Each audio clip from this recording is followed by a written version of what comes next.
Hi hello, నేను మీ పీవీకేవై చంద్రిక అడ్వకేట్ని. నేను ఇదివరకు కూడా మనం చాలాసార్లు డిస్కస్ చేసాం. ఏంటి అంటే ఆడపిల్లలకి 498A ఉంది మేడం, డీవీసీ ఉంది మేడం, లేదంటే మెయింటెనెన్స్ వేస్తారు మేడం, మమ్మల్ని ఇబ్బంది పెడుతున్నారు మేడం, అది మేడం ఇది మేడం అని చెప్పి మాట్లాడుతూ ఉంటారు. అబ్బాయిలకి ఏముంది, ప్రొటెక్షన్ యాక్ట్ ఏముంది అబ్బాయిలకి, అసలు ఎలాంటి సెక్షన్స్ ఉన్నాయి మేడం అని చెప్పి అంటారు. ఎలాంటి సెక్షన్స్ ఉన్నాయి అంటే, ఒకటి ఏంటి అంటే బిఫోర్ 498 వేసిన టైంకి ఆడపిల్లలు కేసులు పెట్టినప్పుడు ఇమ్మీడియట్ గా మీకు పెట్టడానికి అవ్వదు. లేదు అంటే నేను చాలా మంది అబ్బాయిలు ఫస్ట్ నాకు ఫోన్ చేస్తారు, మేడం మావిడ నన్ను బెదిరించింది 498 పెడతానని, పుట్టింటికి వెళ్ళిపోయింది మేడం, నేనేం చేయాలి అంటారు. నేను ఎమ్మటి చెప్తా వాళ్ళకి, అరే బాబు ఆడవాళ్ళు అంటే మీ అమ్మగారు వస్తారు, మీ చెల్లెలు వస్తుంది, వాళ్ళు కూడా ఆడోళ్లే, వాళ్ళు కూడా గృహంలో హింసపడితే గృహహింసే వస్తుంది. 498A వాళ్ళు కూడా పెట్టచ్చు, ఇది కోడళ్ళకి మాత్రమే సెక్షన్ కాదు అని చెప్పి వాళ్ళకి చెప్తా, మీరు అర్జెంటుగా రండి, లేదా మీరు ఇమ్మీడియట్ గా వెళ్ళండి, దగ్గరలో ఉన్న పోలీస్ స్టేషన్కి వెళ్ళండి, మీ మదర్తోనూ మీ సిస్టర్స్తోనూ లేదా మీ వదినతోనూ, మీ అన్న భార్య ఉంటుంది కదా, అన్న భార్య లేదా తమ్ముడి భార్య మరదలు, ఇలా ఎవరితోనైనా సరే మీ ఇంట్లో ఉన్న ఆడవాళ్లతో 498A మీ ఆవిడ మీద పెట్టించండి అని చెప్తా. మనోళ్ళు వినరు, ఫైనల్ గా ఆవిడ పెడతది, 498A పెడతది. అప్పుడు మళ్ళీ వస్తారు, మేడం మా ఆవిడ 498A పెట్టింది మేడం, ఏం చేయాలి అనుకుంటూ వస్తారు. ఏం చేస్తారు, ఆల్రెడీ నేను ప్రివెన్షన్ చెప్పా, వినరు.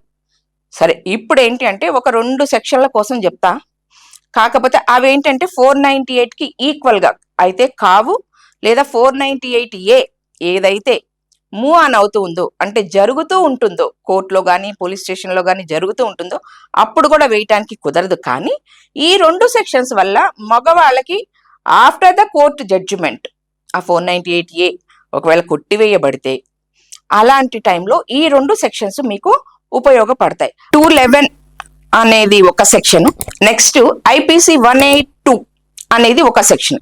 ఈ 2 ఏంటి అంటే, మీరు ఏవైతే మీ భార్య మీ మీద కేసులు పెడుతుందో అవి రాంగ్ అని ప్రూవ్ అయిన తరువాత ఈ సెక్షన్స్ పెట్టాలి. ఏంటంటే నిరాధారమైన ఆరోపణ, అంతే కదా. ఇప్పుడు 498A కొట్టేశాడు జడ్జి అంటే అర్థం ఏంటి, మీ మీద ఆమె ఫాల్స్ ఎలిగేషన్ చేసింది అని అర్థం. ఫాల్స్ ఎలిగేషన్ చేసి మిమ్మల్ని పరువు నష్టం చేసింది, మెంటల్ టార్చర్ చేసింది, ఫ్యామిలీలో ఉన్న, దట్ మీన్స్ మీ పిల్లల్ని కానీ మీ పేరెంట్స్ని కానీ మీలో ఉండాల్సిన ప్రశాంతతని దూరం చేసింది, ఫ్యామిలీ లైఫ్ని డిస్టర్బ్ చేసింది. కాబట్టి వీళ్ళ మీద, ఇలాంటి ఆడవాళ్ళ మీద 211 IPC 182 ఈ 2 సెక్షన్స్ పెట్టండి. 2 ఏళ్ల నుంచి 7 ఏళ్ల వరకు ఎవరైతే మీ వైఫ్ ఉన్నారో వాళ్ళకి పనిష్మెంట్ ఖచ్చితంగా పడుతుంది.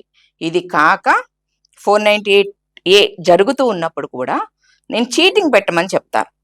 ఏంటి అంటే, మీ భార్య మీ నమ్మకాన్ని ఒమ్ము చేసి మీ ఇంట్లో నుంచి ఉన్న డబ్బులు నగలు ఇలా అన్నీ తీసుకొని వెళ్ళింది అను, లేదు నలుగురిలో మీకు పరువు నష్టం తీసుకొచ్చింది అను చెప్పాను కదా ఇందాక కూడా, ఫాల్స్ ఎలిగేషన్స్, ఇవన్నీ ఖచ్చితంగా ఈ సెక్షన్స్ మీద డిపెండ్ అయ్యి కేసెస్ పెట్టండి. మీరు డెఫినెట్ గా విజయం అయితే సాధిస్తారు, ఎంతో కొంత మనశ్శాంతిని పొందగలుగుతారు.